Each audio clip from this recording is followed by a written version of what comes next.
opportunity is still there. In fact, I would argue there's more opportunity. The youth realize what older generations do not, that their futures are a gamble amidst either another technological revolution with AI, another Great Depression due to hyperinflation, and lack of affordability. We don't believe in the future because it doesn't believe in us. Right now, I want to bring to the stage Mr. Tyrone Keys. Every generation believes they have it harder than the generation before. A lot of Gen Z is feeling hopeless. Of course, they're blaming you. I want to understand, like, did your generation like feel hopeless about the future too? Or what was that like when you were younger, like kind of looking towards the future? Based on my experience and the experience of those that were around me, no, we just felt we need to get out into the world and make something happen. There was no feeling of hopelessness. There might not have been the highest aspirations, but there was not a feeling of hopelessness, not at all. You share it with me an experience about you getting a job, right? Or going out and hunting for a job. Tell me about that experience and what you were willing to do at the time to work. Actually, I had a friend. She had graduated from college, and we went to me and my boys went to Bennigan's, and she was a server, and we were like, "What the hell are you doing here? You graduated from college?" And she was like, "I have no experience." That was like the first reality check that just because you graduated from college didn't guarantee you anything. She could have got a job at Bennigan's without a college degree. Yeah, yeah. So I'm going into my senior year, so I thought, you know what? I need a job. I need to make something happen because I need that experience, Okay. obviously. So the goal was experience, not necessarily money. No, my goal was money, but the Okay. path to get there, I found out was in order to do that, you needed some experience Okay. for folk to take you seriously. So I started going to school. Um, I rearranged my schedule so I have fewer credits in my senior year, stretch it out a little bit so I could find a job. So I would go down to Kinko's uh, when it was downtown on Charles Street. Can you tell people what Kinko's is? Yeah, right. Kinko's. It's funny. Kinko's was like I guess an office supply. You could go in there and sit down and do little office work or whatever. So I would go in there every day and I would get I would buy resume paper like 3 days out of the week. I would go down to Kinko's, sit there. I had a list of employers, bang out resumes, bang out about half dozen to 10 resumes, then walk around downtown, Yeah. giving them out, okay, to different office buildings. This is a different time. I get it, okay. So on one of those days, I was walking up Charles Street, and I walked past what at that time was the Bell Atlantic building, and they had Can you tell everybody what a Bell Atlantic was? the phone company. Okay, it's now Verizon. It's now Man, you got to understand, man. Like, Yeah, yeah, it's been even it's been a now, while. like Yeah. I'm gonna tell you this. Even now, like there's things that you have to remind people of. For example, Baltimore Peninsula. Yeah. It had a name before, and a lot of Yeah. people don't even remember what the name was, and it just changed like 3 or 4 years You're ago. right about that, man. I'm drawing a blank. So Port you're right. Covington, buddy. Port Covington is it. Right, right. So I'm sorry, but Bell Atlantic. Well, what is now Verizon? Mhm. They've got the sign on to human resources. So I said, oh, okay, well, they're right here on the ground floor. Rung the bell. Lady came out and I said, hi, I am distributing my resume, looking for opportunities. So she said, how much time do you have? I want to give you a battery of tests. I'm like, hey, I got all the time in the world. So sat there for about 90 minutes, took a series of tests. She went into how long ago this was. This was 1994. She went through this Rolodex and said, oh, based on your test scores, I got a job for you.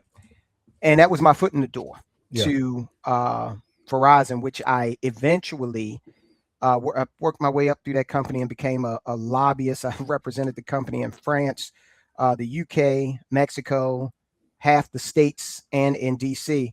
But when I was first getting started, so I'm in there maybe about 18 months, and at Mhm. this point, I'm a bargain for employee. I'm a union employee. Local 20 CWA Local 2101. They were like, hey, we're probably going to go on strike. I'm like, just what I need. I got rent, I got car payment. So I'm like, hey, look, I will definitely honor the picket line. I won't cross it. Yeah. But I got to work, and strike pay ain't going to do it for me. So they were like, hey, man, do what you got to do. You're not going to cross the line. We're good. Okay. So what I ended up doing was I talked to my girlfriend at the time. I told her the situation. She said, come out to Sears. They're hiring for, if if you order a refrigerator or stove, I bring it to you. Okay. Yeah. And then I clean up at night. Me and two other guys. This is what we did, right? So I said, cool. So I went out to Sears, which used to be a department store. Yeah, Okay. you got to remind people what Sears Right, is, right. man. And they hired me on the spot. So what I would do was I would work 9 to 5 at Verizon, 6 to 10 at Sears. But then I'm like, if they go out on strike, I'm gonna need more money. So I went and got me another job. And how old were you again? At this point, I'm 21. And then I went and got another job at Radio Shack working. Can you tell people what Radio Shack is? Google Radio Shack. Right.